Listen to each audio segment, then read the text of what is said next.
Sarah Mitchell wiped the sweat from her forehead as she crouched beside the old gas range in the small diner kitchen. The ancient appliance had been giving the owner trouble for weeks, and as the only repair technician willing to work for the modest fee old Pete could afford, she found herself crawling behind greasy equipment more often than she cared to admit. The wrench slipped in her oil-stained hands as she tried to tighten a stubborn connection. This was supposed to be a simple job: replace a faulty valve and clean the burner assembly. But nothing was ever simple when dealing with equipment that should have been retired 20 years ago. The diner sat on the edge of a small coastal town, the kind of place where tourists rarely ventured and locals survived on fishing, farming, and the occasional military personnel from the nearby naval base. Sarah had grown up in this town, watching it slowly fade as young people left for bigger cities and better opportunities. She could have left too. Her mechanical aptitude and problem-solving skills would have landed her a good job anywhere. But someone had to stay and keep the old places running, and she had always been the type to fix things rather than abandon them. The bell above the diner's front door chimed, and she heard Pete's gravelly voice greeting a customer. She couldn't make out the words over the hiss of the pilot light she was trying to adjust, but there was something different in Pete's tone, a respect she rarely heard him use with the usual crowd of fishermen and local workers. She twisted herself deeper, under the range, following the gas line to check for leaks. The job required her full attention. One small mistake with gas connections could mean disaster. Her father had taught her that when she was 15, after she had begged him to let her help in his repair shop. "Respect the dangerous jobs, Sarah," he had said. "They don't forgive carelessness." The kitchen door swung open and she heard footsteps approach, heavy boots, measured pace. Probably Pete coming to check on her progress, or maybe complain about how long the repair was taking. His lunch rush would start soon and he hated being down even one burner. "How much longer, you figure?" Pete's voice carried a nervous edge. "Give me 10 more minutes," Sarah called back, not bothering to look up from her work. "This connection is being stubborn, but I've almost got it." She heard whispered conversation, words too low to make out clearly. Something about the situation felt different, but she forced herself to focus on the task at hand. The wrench finally caught properly and she began to carefully tighten the fitting. Too loose and gas would leak. Too tight and she might crack the old brass fitting entirely. "Miss, I need you to stop what you're doing and come out from behind there." The voice wasn't Pete's. Deep calm, with an authority that made her freeze mid-turn of the wrench. She had heard that tone before. Her brother had used it when he came back from his deployment overseas. It was the voice of someone accustomed to being obeyed without question. Sarah's mind raced through possibilities. A robbery? But this was Pete's place. There wasn't enough money in the register to make it worth anyone's time. An accident outside? She carefully set down the wrench and began to back out from behind the range, moving slowly to avoid bumping any of the connections she had just made. When she finally emerged and turned around, she found herself looking at a man who clearly didn't belong in Pete's greasy diner. Tall, broad-shouldered, with the kind of posture that spoke of military training. His clothes were civilian, jeans and a plain t-shirt. But something about the way he stood, the way his eyes constantly scanned the room, marked him as distinctly not civilian. "There's a situation developing," he said quietly, his eyes meeting hers directly. "I need you to move away from that equipment and toward the back of the kitchen." Pete stood behind him, wringing his hands nervously. The old diner owner looked more confused than frightened, which told Sarah this probably wasn't a robbery. But the stranger's obvious tension suggested something serious was happening. "What kind of situation?" Sarah asked, staying calm despite the adrenaline beginning to course through her veins. The man glanced toward the front windows, then back to her. "The kind where staying low and staying quiet might keep us all breathing." Outside, Sarah could hear what sounded like vehicles pulling up to the diner. Multiple engines moving fast and stopping abruptly. The kind of arrival that meant either very good news or very bad news, and the stranger's demeanor suggested it wasn't good news. She looked at Pete, who shrugged helplessly. Whatever was happening, he was as much in the dark as she was. But the stranger clearly knew something, and his calm authority in the face of an unknown threat was oddly reassuring. "Okay," Sarah said, wiping her hands on her coveralls. "But I need to shut off the gas line first. If there's going to be trouble, we don't want a gas leak adding to our problems." The stranger nodded approvingly. "Make it quick." As Sarah knelt to turn the main gas valve, she caught a glimpse through the kitchen service window. 3 black SUVs had pulled up outside, parked at angles that blocked the diner's front entrance. Men in tactical gear were getting out, moving with the same purposeful calm as the stranger in the kitchen. She finished shutting off the gas and stood up, her mind processing the implications. Whatever was happening here was bigger than a simple, local problem. And somehow her mundane repair job had put her right in the middle of it. The stranger moved to the kitchen's back door and tested the handle. Locked. He pulled out what looked like a standard multi-tool, but Sarah noticed the way he handled it. This wasn't a man who fixed things for a living. This was someone who broke things when necessary. "What's your name?" he asked while working on the lock. "Sarah Mitchell. And you are?" "Lieutenant Commander Jake Torres, U.S. Navy." He glanced at her coveralls, taking in the various tools hanging from her belt. "You know this building well?" Before Sarah could answer, the front door chimed again. Multiple sets of footsteps entered the diner, heavy and coordinated. Through the service window, she could see men in black tactical gear spreading out, checking corners and exits with military precision.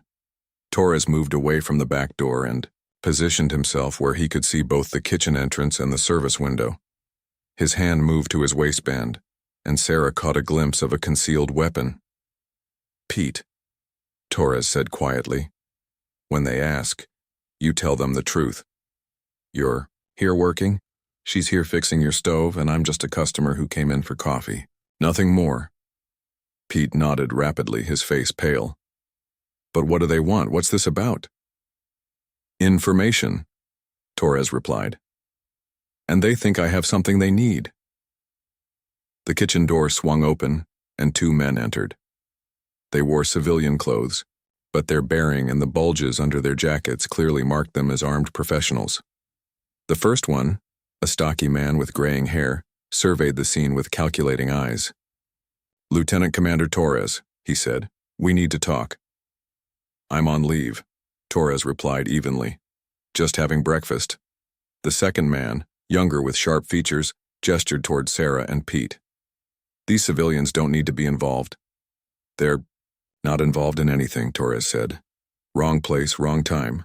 Sarah watched the exchange, noting how Torres positioned himself slightly in front of her and Pete. Whatever these men wanted with him, he was clearly trying to keep the civilians out of it. But the tension in the room suggested this wasn't a friendly military matter. "The package you recovered in Syria," the older man continued. "We know you didn't turn it over to your superiors." "I followed protocol," Torres replied. "Everything went through proper channels." "Not everything." The younger man pulled out a tablet showing what appeared to be surveillance photos. 3 days after your return, you made contact with someone outside the chain of command." Sarah felt her mouth go dry. She was witnessing something that sounded like a military tribunal, except it was happening in Pete's kitchen. And these men didn't feel like official military personnel. Their gear was too expensive, too specialized for regular military issue. Torres glanced at the tablet, his expression unchanging. "I reported to my debriefing officer as required. If you have questions about my conduct, they should go through official channels." The older man smiled, but it wasn't friendly. "Official channels are what got us into this mess. Some things need to be handled quietly off the books." "By mercenaries?" Torres asked. The word hung in the air like a challenge. Sarah realized these men weren't military at all. Private contractors maybe, or worse. The kind of people who operated in the shadows where official oversight couldn't reach them. "By patriots," the older man corrected. "People who understand that sometimes protecting America means working outside the bureaucracy." Pete made a small noise of distress, and the younger man's attention shifted to him. "The old man's getting nervous." "He should be," the older man agreed. "This conversation is going to go one of 2 ways. The easy way, where everyone walks out of here intact, or the hard way, where we clean up loose ends." Torres moved slightly, and Sarah caught a glimpse of his hand near his weapon. But he was outnumbered, and she could hear more movement outside the diner. How many of these people were there? The package contained intelligence about a weapons shipment. Torres said carefully. Standard counter-terrorism information. Nothing that should interest private contractors. Unless those weapons were being sold to fund operations that certain people would prefer to keep quiet, the older man replied. Operations that might embarrass certain politicians if they became public knowledge. Sarah's mind raced. She was hearing about international weapons deals, covert operations, and political cover-ups. This was the kind of conversation that could get people killed just for overhearing it. I don't know what you think I have, Torres said, but you're wrong. The younger man pulled out his phone and showed Torres the screen. Your girlfriend thinks differently. Torres went very still. For the first time since the confrontation began, Sarah saw genuine emotion cross his face. Fear, not for himself, but for someone else. She doesn't know anything, he said quietly. She knows enough, the older man replied. In fact, she's been very helpful. Amazing how cooperative people become when the right pressure is applied. The implication hung heavy in the kitchen air. These people had someone Torres cared about, and they were using that person as leverage. Sarah realized she was witnessing not just a confrontation, but a carefully orchestrated trap. Torres looked around the kitchen, his eyes taking in the exits, the positions of his opponents, the civilians he was trying to protect. Sarah could almost see him calculating odds and options, none of them good. What do you want? He asked finally. The real intelligence package, the older man said. The one with the bank account numbers and shipping manifests. The one that proves certain senators knew exactly where those weapons were going. Torres was quiet for a long moment. Then he reached slowly into his jacket pocket and pulled out what looked like a small encrypted drive. This is what you want? He asked. The older man's eyes lit up with satisfaction. That's a start. Torres held the encrypted drive between his fingers, but he didn't move to hand it over. First, I want proof that Elena is safe. The older man nodded to his partner, who pulled out his phone and played a brief video. Sarah couldn't see the screen, clearly, but she heard a woman's voice saying she was okay, giving what sounded like today's date. Torres listened intently, his jaw tight with controlled anger. She's unharmed, the older man said. For now. But our patience isn't unlimited. The drive has encryption that requires a specific sequence, Torres said. Even if I give it to you, you'll need the unlock codes, which you're going to provide, which I'll provide once Elena is released and safe. The standoff stretched tense seconds. Sarah found herself holding her breath, acutely aware that she and Pete were witnesses to something that could get them killed. The younger contractor kept glancing at them with increasing irritation, as if they were problems that needed solving. Suddenly, Torres flicked the drive toward the older man. As both contractors instinctively tracked its movement, Torres lunged forward, using the distraction to close distance and strike. The older man went down hard, his head hitting the kitchen's steel prep counter with a sickening thud. The younger contractor was already drawing his weapon when Torres pivoted and tackled him. They crashed into the industrial dishwasher, grappling for control of the gun. Sarah grabbed Pete and pulled him down behind the counter as the weapon discharged, the shot deafeningly loud in the confined space. Stay down, she hissed to Pete, then looked around for anything that might help Torres. The contractors outside would have heard the gunshot. Time was running out. Torres managed to wrench the gun away, but the younger man was strong and trained. They rolled across the floor, knocking over equipment and supplies. The older contractor was stirring, blood running from a gash on his forehead, reaching for his own weapon. Sarah spotted a large cast-iron skillet hanging within reach. She grabbed it, and, without really thinking about what she was doing, brought it down hard on the older man's wrist just as he was drawing his gun. He screamed and dropped the weapon, clutching his arm. The back door, Torres shouted, still wrestling with the younger contractor. Can you get it open? Sarah snatched up the multi-tool Torres had dropped earlier and attacked the lock. Her hands were shaking, but years of working with tools steadied her enough to manipulate the picks.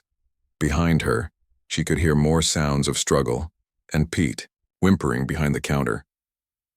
The front door of the diner crashed open and voices shouted commands. Heavy footsteps thundered across the main dining area. They had maybe seconds before the kitchen was overrun. The lock clicked open just as Torres finally gained control of the gun. The younger contractor lay unconscious, blood seeping from his scalp. The older man was still conscious but clearly in no shape to fight. "Go, go, go," Torres commanded, pushing Sarah toward the door. "Pete, come on." The old diner owner scrambled, up from behind the counter, his face white with terror. Torres grabbed the encrypted drive from where it had fallen, then pulled his own weapon and provided covering fire as they rushed toward the back exit. Sarah burst through the door into the alley behind the diner, the bright afternoon sun momentarily blinding her. Torres emerged behind her, half carrying Pete, who was struggling to keep up. "My truck," Sarah said, pointing to her battered repair van parked 20 feet away. "I can get us out of here." More shouts erupted from inside the diner. Torres looked back, calculating. "They'll have people covering the street exits. We need another way." "There's a service road through the marsh," Sarah said, fishing her keys from her coveralls. "It connects to the old fishing docks. I know every back road in this county." They reached her truck just as armed figures appeared in the diner's back doorway. Torres returned fire, his shots precise and controlled, forcing them to take cover. "Drive," he said as they piled into the truck. "Fast as you can without losing control." Sarah gunned the engine, and the old truck lurched forward. She had maintained the vehicle herself, and despite its age, it responded reliably. They bounced down the alley, then onto a narrow road that wound through the salt marsh behind the town.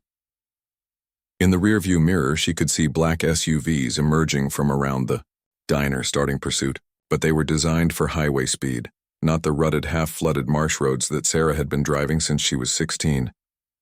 "Who were those people?" Pete asked from the middle of the bench seat, his voice shaky.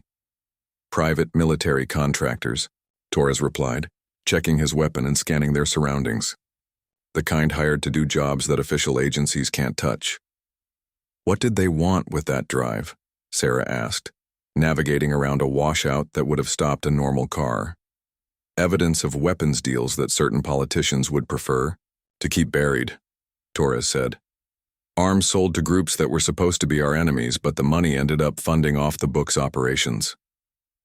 Sarah took a sharp turn onto an even narrower track. Behind them, she could see the SUVs struggling with the terrain. One appeared to be stuck in a soft spot where the road crossed a tidal creek. "Where are we going?" Torres asked. "Old Coast Guard station," Sarah replied. "Been abandoned for 15 years, but the radio equipment might still work. If nothing else, it's defensible and they'll have a hard time finding it." "What about Elena?" Pete asked. "The woman they mentioned?" Torres' jaw tightened. "She's a reporter. We've been seeing each other for 6 months. She was investigating the same weapons, deals I uncovered overseas. I thought I was protecting her by not sharing what I knew, but they found her anyway," Sarah observed. "They've been watching me since I got back. I should have seen it coming." His voice carried self-recrimination. "I put her in danger by trying to handle this alone." The truck bounced over a particularly rough section, and Sarah fought to keep it on the narrow road. They were deep in the marsh now, surrounded by tall grass and winding waterways. Even if the contractors had local maps, finding someone in this maze would be nearly impossible without an experienced guide. "The Coast Guard station is just ahead," Sarah said. "We can figure out our next move from there." But as they crested a small rise, they could see the old station in the distance, and parked next to it was another black SUV. "They're already here," Torres said grimly. "Someone gave them very good intelligence about this area." Sarah felt her stomach drop. They were trapped between pursuit behind them and an ambush ahead. The marsh roads offered no other routes from this point. Torres studied the situation, then made a decision that surprised her. "Stop the truck," he said. "What?" "Stop the truck and get out, both of you." He was checking his weapon again, his face set in determined lines. "This is my fight. You've done enough." Sarah looked at the armed professionals waiting ahead, then at the man beside her who was preparing to face them alone to protect 2 strangers he had just met. "No," she said, and pressed harder on the gas pedal. "What are you doing?" Torres demanded as Sarah accelerated toward the Coast Guard station. "Something stupid, probably," Sarah replied, her knuckles white on the steering wheel. "But I know this place better than they do." She veered off the main track and onto what looked like solid ground, but was actually a maintenance road that ran along the edge of the marsh. The truck bounced violently, but she kept it moving. Behind them, the pursuing SUVs had finally navigated the marsh roads and were closing the distance. "Sarah, you don't understand what you're getting into," Torres said. "These people kill witnesses, professional soldiers, civilian contractors, anyone who becomes a liability." "Then we better make sure we don't become liabilities," Sarah replied, grimly. The Coast Guard station grew larger ahead of them. She could see armed figures positioning themselves around the building, using the structure and their vehicle for cover. They clearly expected Torres to try to reach the radio equipment or use the station as a defensive position. Instead, Sarah drove straight past the station toward the old boat launch. The concrete ramp was cracked and partially submerged, but it extended out into deep water where the Coast Guard cutters used to moor. "Sarah, what are you—" Pete started to ask. "Hold on," she interrupted, and drove straight down the boat ramp into the water. The truck's momentum carried it several yards before the engine died with a violent hiss of steam. Water began seeping through the door seals, but the vehicle's height and the ramp's angle kept them from being completely submerged. "Are you insane?" Torres asked, but Sarah was already moving. "Maybe." "Pete, can you swim?" "Like a fish," the old man replied, surprising them both with his steadiness. "Been working these waters for 40 years. "Good. The water's only about 4 feet deep here, but there's a channel that runs along the old pier, deep enough to hide in, and it connects to the main waterway." Gunfire erupted from shore as the contractors realized their quarry wasn't heading for the station after all. Bullets shattered the truck's rear window and punched holes in the tailgate. "They're not trying to take us alive anymore," Torres observed, pulling Sarah down below the dashboard. "The drive," Sarah said suddenly. "Do you still have it?" Torres patted his jacket pocket. "Right here. But it's useless if we're dead." More shots rang out, these from different angles. The contractors from both the station and the pursuit vehicles were converging on their position. The truck provided some cover, but not for long. "There," Sarah pointed to a partially collapsed pier about 50 yards away. "If we can make it to those pilings, there's an old drainage culvert that runs back toward town, built during World War II when this was an active base. That's a long swim under fire," Torres said. "Better than staying here." Sarah took off her heavy coveralls, leaving her in jeans and a t-shirt. "Pete, you ready?" The old diner owner nodded, though his face was, "Haven't done anything this crazy since Vietnam." Torres looked at both of them, civilians who were risking their lives for a problem that wasn't theirs. "Why are you doing this?" "Because it's the right thing to do," Sarah said simply. "And because Elena doesn't deserve to die for your secrets." She slipped out of the truck on the side away from shore, lowering herself quietly into the murky water. It was cold and tasted of salt and sediment, but it felt better than sitting helplessly while armed professionals closed in. Torres and Pete followed, moving as quietly as possible. The truck sat between them and the worst of the gunfire, but Sarah knew they would only have a few minutes before the contractors realized what they were doing. They began swimming toward the old pier. Staying low in the water, Sarah led, using her knowledge of the underwater obstacles and currents to find the safest path. Behind her, she could hear Torres helping Pete maintain his pace. Halfway to the pier, shouts from shore indicated they had been spotted. The water around them began exploding with bullet impacts, but the distance and the difficulty of hitting moving targets in water worked in their favor. They reached the pier pilings as the gunfire intensified. The massive concrete supports, deteriorated by decades of salt water, provided blessed cover. Sarah found the drainage opening she remembered from childhood explorations, a concrete tunnel just large enough for a person to crawl through. "This leads back to the mainland," she gasped, treading water, about a quarter mile through the tunnel system. "You first," Torres said. "I'll cover our rear." "No," Sarah replied. "Pete first, then you, then me. If they follow us into the tunnel, someone needs to slow them down, and I know these passages better than anyone." Before Torres could argue, she pushed Pete toward the tunnel opening. The old man disappeared into the darkness without complaint. Torres followed, and Sarah took one last look around the pier. The contractors were organizing themselves for an assault on the pier.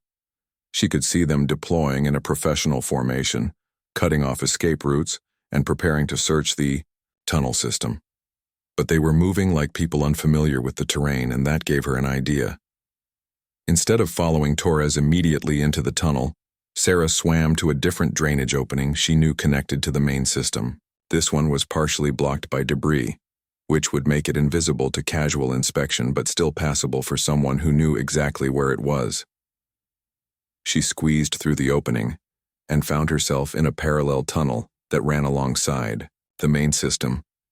Through gaps in the concrete walls, she could hear Torres and Pete moving through the larger passage. She swam alongside them, staying quiet but ready to help if they ran into trouble. The sound of splashing echoed through the tunnels behind them. The contractors had found the main entrance and were following, but they were moving slowly, unsure of the layout and wary of ambush. Sarah reached a junction where her tunnel connected to the main system. Torres and Pete were just ahead, and she could hear their pursuers gaining ground behind them. She made another risky decision. At the junction, she found a rusted valve wheel that controlled water flow in the old system. With effort, she managed to turn it, opening a flow gate that began flooding the tunnel behind them. The rushing water wouldn't stop determined pursuers, but it would slow them down and make their pursuit much more difficult. She rejoined Torres and Pete just as they reached the system's exit near the Old Town Cemetery. They emerged from a culvert hidden by overgrown marsh grass, muddy and exhausted but alive. "Where now?" Torres asked, helping Pete up the muddy bank. "My place," Sarah said. "It's not far, and I have something there we're going to need." "What?" "My father's old gun safe," she replied, "and a radio that can reach the FBI field office in Charleston." Torres looked at her with new respect. "You've been planning this?" "No," Sarah said, wringing water from her hair. "I've been improvising. But my father always said that in a real emergency, you use whatever tools you have and you don't quit until the job is done." Behind them, they could hear frustrated shouts from the tunnel system as their pursuers dealt with the flooding. They had bought themselves time, but not much. Torres pulled out the encrypted drive, checking that it had survived their underwater escape. Water dripped from the sealed device, but it appeared intact. "This contains enough evidence to bring down a dozen politicians and expose a weapons network that spans 3 countries, he said. "But only if we can get it to the right people." "Then, let's go get it done," Sarah replied and started walking toward town. Sarah's house sat on a quiet street lined with old oak trees, the kind of modest home that had sheltered 3 generations of her family. As they approached through her neighbor's backyard, she could see 2 black SUVs parked on the street out front. "They found your address fast," Torres observed. "Small town," Sarah replied. "Pete probably has my information on file for the repair work, and they had access to his records."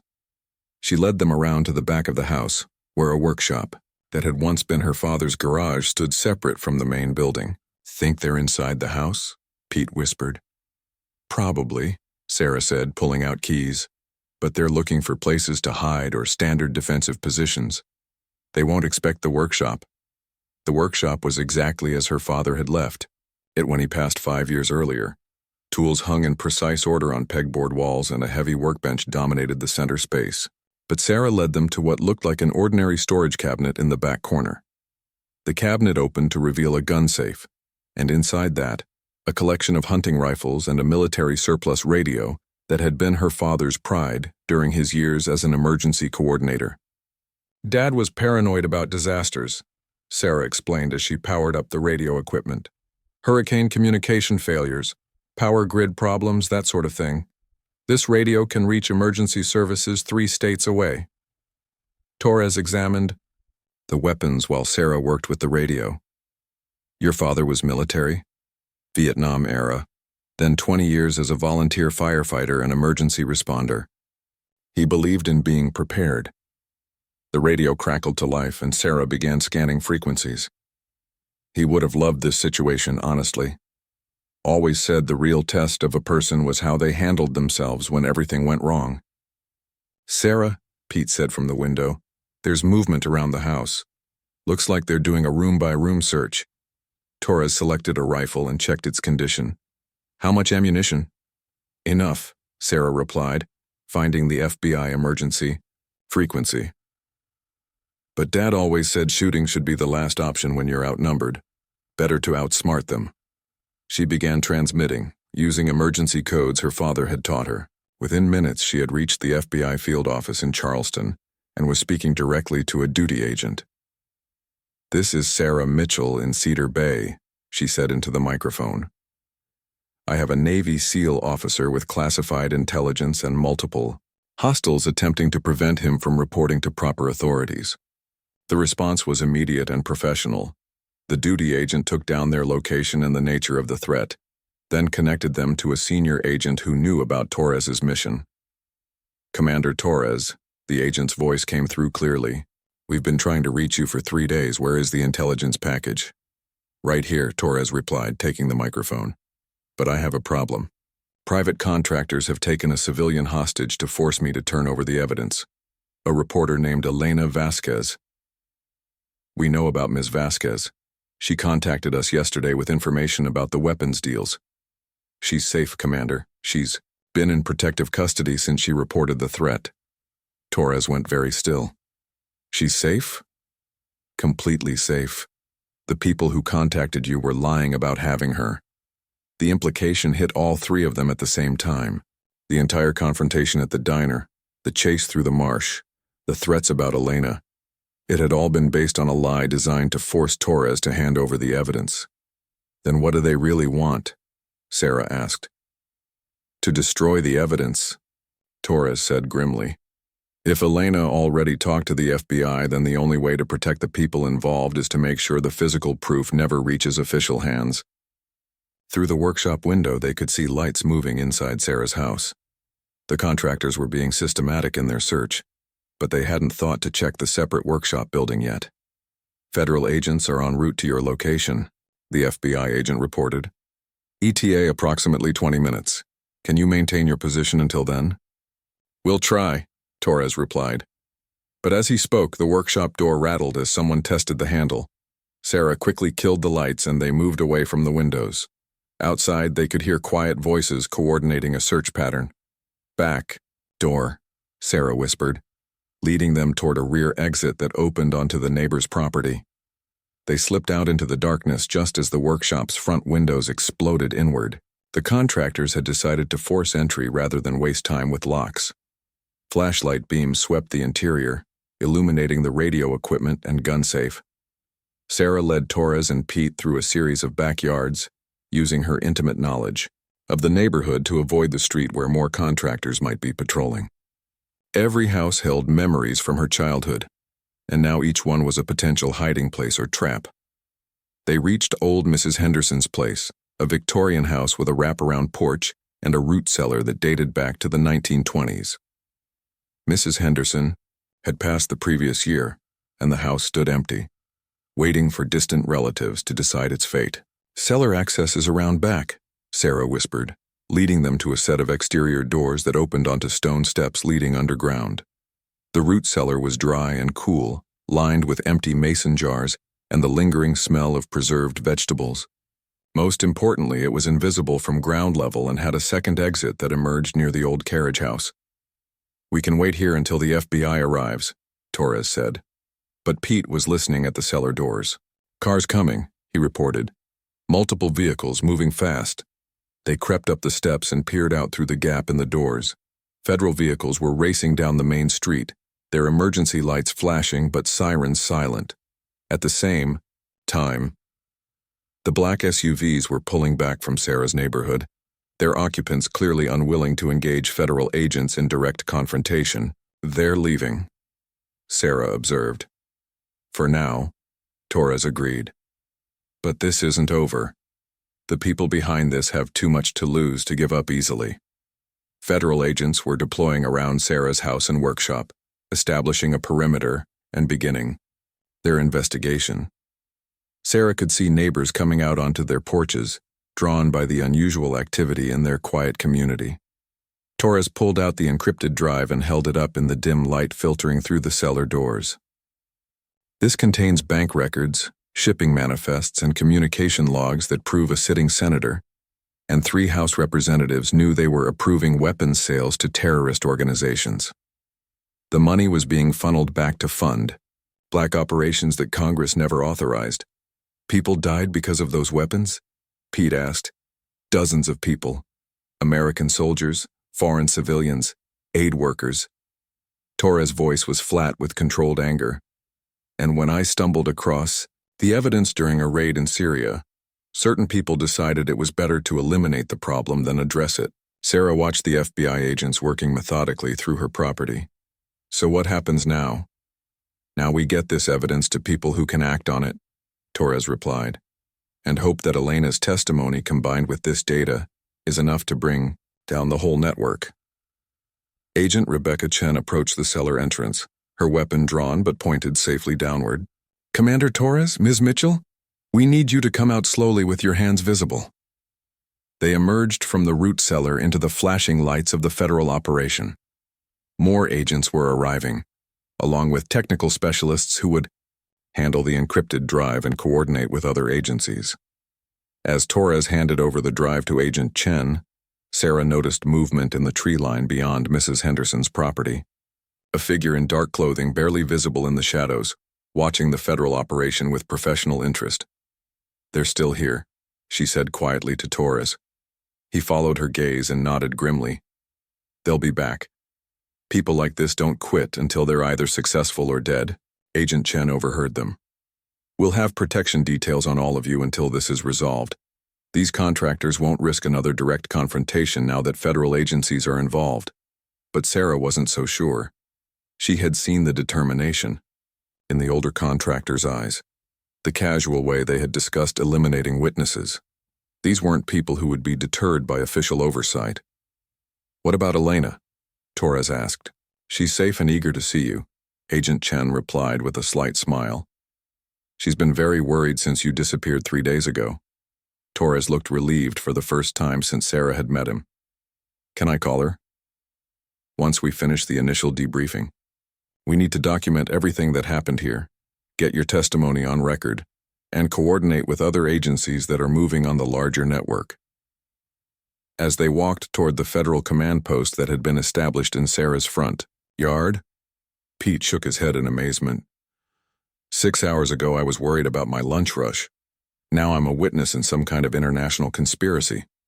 Sometimes life changes fast, Sarah replied, looking back at her workshop where federal technicians were examining her father's radio equipment. The important thing is how you handle it. Torres stopped walking and turned to face her. You saved my life today. Both of you did. I want you to know that. You saved ours too, Sarah pointed out. If you hadn't been there when those contractors showed up at Pete's place, they might have killed us just for being witnesses. 3 months later, Sarah was back under another kitchen appliance, this time replacing a worn compressor in the walk-in cooler at Murphy's seafood restaurant.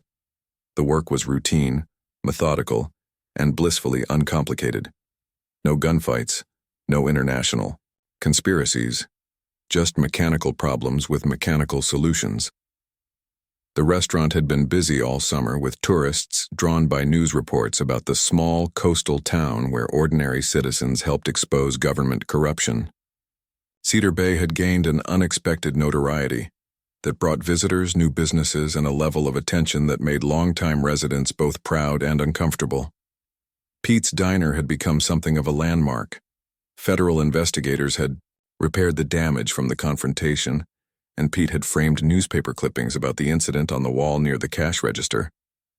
He told the story to anyone who would listen, embellishing details with each retelling until Sarah barely recognized her own role in events. You about done in there? Murphy called from the kitchen. Got a refrigerated truck coming in an hour. Just finishing up, Sarah replied, tightening the last connection on the new compressor. Should run quiet and cold for the next 10 years. She emerged from behind the cooler, wiping grease from her hands, and found Torres waiting in the kitchen doorway. He wore civilian clothes and looked more relaxed than she had ever seen him, but there was something in his expression that made her cautious. "Jake," she said, using his first name as she had learned to do over the months since their initial meeting. "What brings you to Cedar Bay?" "Official business, mostly," he replied.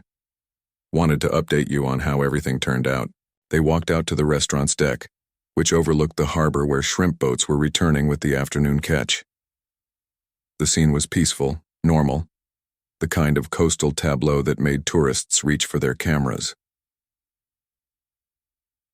"The trials start next month," Torres said, leaning against the deck railing. Senator Harrison and Representatives Cole and Martinez all indicted on weapons trafficking, conspiracy, and abuse of office charges. The private contractor company has been dissolved, and most of their personnel are facing federal prosecution. What? About the older man from Pete's Kitchen, the one who seemed to be in charge? Marcus Webb. He's cooperating with prosecutors in exchange for a reduced sentence. Turns out he has information about other operations, other politicians who were involved in similar schemes. Torres shook his head. The whole network was bigger than anyone imagined. Sarah watched a pelican dive for fish near one of the shrimp boats. "And Elena?" Torres smiled, the first genuinely happy expression she had seen from him. She won a Pulitzer Prize for her investigative reporting on the weapons deals.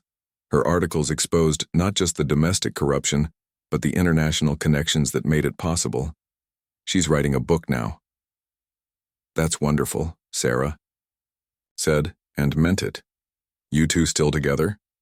"We're engaged," Torres replied, producing a small jewelry box from his pocket. "I wanted to ask her properly this time, without contractors shooting at us." Sarah laughed. "Congratulations. She's lucky to have someone willing to risk everything to keep her safe." "Actually, I'm the lucky one. She's the one who contacted the FBI when she realized the contractors were closing in. If she hadn't been so determined to pursue the story, none of this would have come to light." They stood quietly for a moment, watching the boats navigate the channel markers that guided them safely to harbor. Sarah thought about how much had changed since that morning when she was simply trying to fix Pete's old stove. Her life had returned to its normal routine, but she carried the knowledge that ordinary people could still influence extraordinary events. "There's something else," Torres said. "The Navy offered me a promotion and a new assignment. Counterintelligence work focusing on preventing the kind of corruption we uncovered. But I'm thinking about declining. Elena and I have been talking about settling somewhere quiet, maybe starting a family. After everything that happened, the idea of a peaceful life has real appeal." Sarah understood the sentiment. She had received job offers from federal agencies impressed by her performance during the crisis, opportunities to use her skills in more exciting and lucrative ways. But Cedar Bay was home, and home had its own value that couldn't be measured in salary or adventure. "What would you do if you left the Navy?" she asked. "That's actually what I wanted to talk to you about." Torres pulled out a folder and handed it to her. "Elena and I are thinking about buying some property here in Cedar Bay, the old Morrison place up on the hill. It needs a lot of work, a lot of work. Electrical, plumbing, heating systems, maybe even some structural repair." Sarah opened the folder and found architectural surveys, inspection reports, and renovation estimates. The Morrison house was a beautiful old Victorian that had been empty for years, slowly deteriorating from neglect and coastal weather. "You want to hire me as your contractor?" she asked. "I want to hire you as a partner," Torres corrected. "Elena's book advance and my Navy savings are enough to buy the property, but we need someone with real skills to make it livable, someone we trust." The offer was tempting. The Morrison house had always been one of her favorites in town, and the restoration work would be challenging in all the right ways. More importantly, it would mean working with people who had proven themselves under pressure, people who understood the value of doing things right. "What about Pete?" she asked. "Someone needs to keep his ancient equipment running." "Pete's retiring," Torres said with a grin. "Apparently, being part of a federal investigation gave him enough stories to last the rest of his life. He's selling the diner to Murphy, who wants to expand his seafood business." Sarah looked out over the harbor, then back at the folder in her hands. The renovation project would take at least 2 years, maybe more. It would mean learning new skills, working with different systems, tackling problems she had never encountered before. It would mean growth, challenge, and the opportunity to build something lasting with people she respected. "When do we start?" she asked. Torres smiled. "Elena's flying down next week to look at the property. We could all walk through it together, start making plans." "I'll clear my schedule," Sarah replied. As Torres prepared to leave, he paused and looked back at the peaceful harbor scene. "You know, that morning at Pete's place, I never would have guessed that asking a repair technician to step away from a gas stove would lead to all this." "Funny how life works," Sarah agreed. "You think you're just fixing one small problem, and it turns out to be connected to something much bigger." "Any regrets?" Sarah considered the question seriously. The events of that day had put her in mortal danger, disrupted her quiet life, and forced her to make split-second decisions with life or death consequences. But they had also shown her capabilities she didn't know she possessed and connected her with people who would be friends for life. More importantly, they had made a difference. Corrupt politicians were facing justice, a weapons trafficking network had been dismantled, and journalists like Elena could continue their work without fear of retaliation. "No regrets?" she said finally. "Sometimes the most important repairs are the ones you never planned to make." After Torres left, Sarah finished her work at Murphy's restaurant and drove home through the familiar streets of Cedar Bay. The town looked the same as always, but she saw it differently now. Every building, every business, every neighbor represented, part of a community worth protecting and preserving.